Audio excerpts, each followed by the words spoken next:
écoutez Apolline Matin, l'invité de l'actu.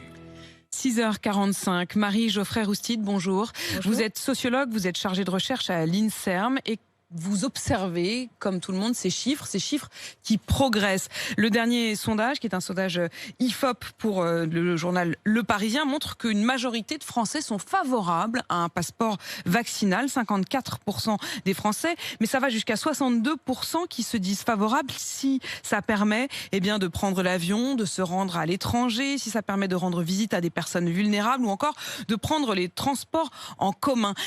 C'est en grande évolution puisque ça a gagné 15 points en quelques jours. Cette évolution en faveur du passeport vaccinal, est-ce que ça vous surprend ?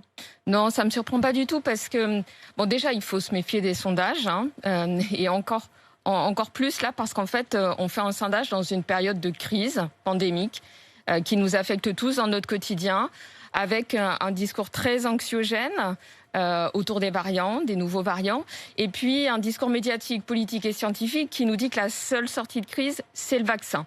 Donc, face à cette incertitude, face à cette angoisse, on peut tout à fait comprendre que les Français soient complètement déboussolés dans leur certitude et soient pour le passeport vaccinal parce que ça leur donne l'illusion que ça va être le seul moyen pour retrouver leur vie d'avant. En fait, c'est le seul salut, quoi.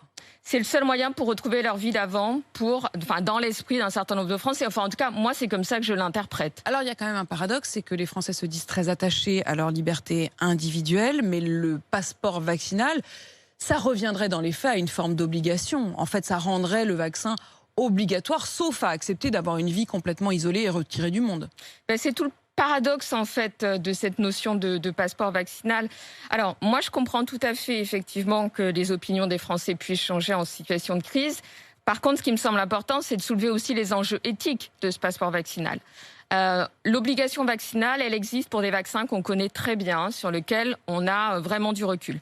Là, on est face à des vaccins qu'on connaît mal, pour lesquels surtout on ne connaît pas la durée de protection. Donc le passeport vaccinal, d'un point de vue éthique par rapport à la durée de protection, ça serait d'abord une fausse sécurité. Ensuite, il y a les problèmes que vous connaissez de l'accès au vaccin. Donc ça entraînerait des inégalités dans l'accès au vaccin. Et puis le troisième point, c'est également le contrôle des données. Ces données qui seront dans le passeport vaccinal, c'est des données personnelles, c'est des données de santé. Comment elles vont être utilisées ? Ces 3 points, vous parliez de la question de la durée, parce qu'on ne sait pas à quel point et combien de temps ça protège véritablement. Alors de ce point de vue-là, les quelques pays qui commencent à l'envisager proposent un passeport vaccinal d'une durée de 6 mois, c'est-à-dire effectivement qui doivent être renouvelés au fur et à mesure en fonction de la durée de protection. Vous parliez de la question de l'accès. En France, on le voit bien, c'est très compliqué et on va y revenir tout au long de cette matinale, mais accès aussi dans le monde entier, parce que s'il faut avoir été vacciné et avoir ces vaccins à jour pour pouvoir prendre l'avion, il y a quand même un certain nombre de pays où ils n'ont pas accès à cela. Et puis la question évidemment des données. Je voudrais qu'on accueille tout de suite Anthony qui nous a appelé au 32-16 depuis la Haute-Savoie. Bonjour Anthony. Oui, bonjour. Comment allez-vous ? Eh ben ça va très très bien. Et vous, Anthony, écoutez, vous vouliez réagir parce que vous estimez que vraiment ce passeport vaccinal c'est une ineptie. C'est carrément une ineptie, et puis c'est super liberticide, quoi. Je veux dire, d'où on vaccine, qu'on vaccine encore, je veux bien. Mais bon, moi j'ai ma liberté de ne pas être vacciné, et on m'empêcherait d'aller au restaurant. Mais on va où là ? Déjà le couvre-feu à 18h, j'en ai déjà un peu ma claque. Mais alors là, je veux dire, il ne faut pas s'étonner, ces citoyens, ils vont péter les préfectures. Hein. Là, ça veut dire que vous dites, moi j'ai pas envie de me faire vacciner, mais j'ai pas envie pour autant qu'on m'empêche. Honnêtement, j'en ai pas l'utilité. J'ose vous demander, Anthony, vous avez quel âge ? J'ai 43 ans. Et est-ce que vous dites, j'en vois pas l'utilité, c'est aussi parce que vous vous sentez pas menacé ? Non, je dirais pas ça. Honnêtement, je dirais pas ça. Peut-être que je peux l'avoir. Honnêtement, depuis le mois de mars, moi, j'ai jamais été confiné. Je suis dans le nettoyage, donc je suis sorti tout le temps. J'ai jamais eu le truc. Donc, voilà.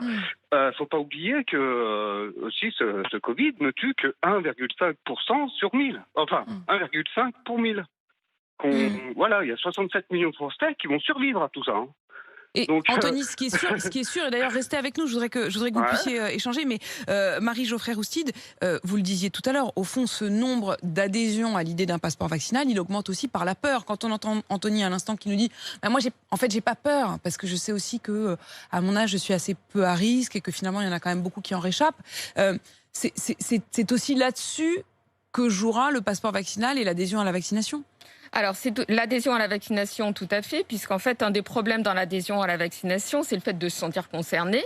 Et donc, voilà, le discours scientifique actuel met en évidence le fait que, et les connaissances disponibles, c'est surtout les personnes les plus âgées qui sont à risque de faire des formes graves. Mais dans les faits, quand on regarde les statistiques hospitalières, il y a aussi des personnes jeunes qui ont des formes graves, et puis il y a les effets à long terme. Alors, si vous me le permettez, j'aimerais parler des jeunes, parce qu'en fait, voilà, on dit les voyages forment la jeunesse. Donc, en fait, sur cette histoire de passeport vaccinal, c'est a priori les jeunes qui devraient aussi pouvoir en bénéficier.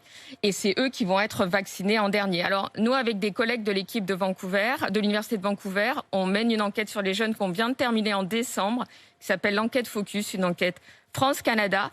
Et mes collègues ont eu la gentillesse de me donner en exclusivité là les Et vous nous les dernières partagez données. ce matin? Je les partage parce que je veux que les pouvoirs publics entendent ces données et entendent la souffrance des jeunes adultes. Donc nous, ce qu'on voit dans l'enquête Focus, c'est que 75% des jeunes Français se sentent très seuls pendant cette pandémie. On en a la moitié qui souffrent de troubles de santé mentale, qui déclarent avoir une santé mentale très dégradée. Et pour le moment, j'entends pas grand-chose sur la question des jeunes. Donc, on parle de ce passeport vaccinal. Ce passeport vaccinal, il pose les questions qu'on vient d'évoquer. Mais moi, je pense qu'aujourd'hui, ce dont on a besoin, c'est aussi des mesures fortes pour lutter contre les conséquences économiques, sociales de cette crise sanitaire. Avec une question qui est effectivement que les jeunes, pour l'instant, sont un peu la dernière roue du carrosse et qu'on sent bien qu'ils ne seront pas prioritaires. Une dernière question, Anthony, puisque vous nous disiez que vous n'aviez pas peur. Je voudrais juste que vous imaginiez, si on était en Angleterre, qui avait ce variant qui court et dont on nous dit qu'il est hors de contrôle, ça vous inquiète pas? Parce qu'on a quand même le sentiment que si les Anglais vont se faire vacciner, c'est aussi parce qu'ils ont précisément peur et que là-bas, ça les a poussés massivement à y aller. Ça, c'est la psychose des médias, je suis désolé. Vous, à force de rabâcher tous les jours le virus, les gens, ils commencent à... C'est toujours la faute des médias, Anthony. C'est toujours la faute des médias. Mais vous y êtes, on vous donne la parole précisément. Comme ça, tous les sons de cloche sont entendus. C'est cool. Mais par contre, moi, je suis désolé, mais il n'est pas super dangereux. Il est peut-être un peu plus dangereux que la grippe. Allez, regardez au Brésil, ils n'ont pas confiné. 300 000 morts. Ils sont 80 millions. Oh, franchement, c'est 300 000 de trop quand même, Anthony. Mais 300 000 morts, dans 2 ans, ils sont là. Dans 2 ans, tous les vieux là qu'on est en train de vacciner, ils vont passer l'arme à gauche. Faut arrêter. 2 ans, c'est le temps de pouvoir voir ses petits enfants grandir. 2 ans de plus, c'est le temps d'avoir. Mais si, Anthony. Le cycle naturel de la vie. Moi, je suis désolé. Oui, non, mais je ne nie pas qu'à un moment ou à un autre, on finira tous par mourir, Anthony. Ça, c'est évident. Enfin, si on peut gagner un peu de temps. Et toutes les vies ont de la valeur. Ils peuvent plus aller à la fac. Ils peuvent plus travailler. C'est vachement bien. Je veux dire, pour ça, pour sauver des gens... Non, mais c'est toute la question, Anthony. Je sais bien. Où est-ce qu'on met le curseur? Et c'est important. Mais justement, Anthony, vous le dites. Vous le dites, Anthony. Anthony, vous le dites. Vous avez 43 ans, mais vous l'entendez bien aussi. Il y en a d'autres qui sont plus âgés, qui n'ont pas exactement la même approche. Mais c'est aussi pour ça que ce matin, il faut tous vous entendre. Merci, Anthony, d'avoir témoigné. Vous nous appeliez de Haute-Savoie et on l'a bien compris. Pour vous, le passeport vaccinal, c'est non.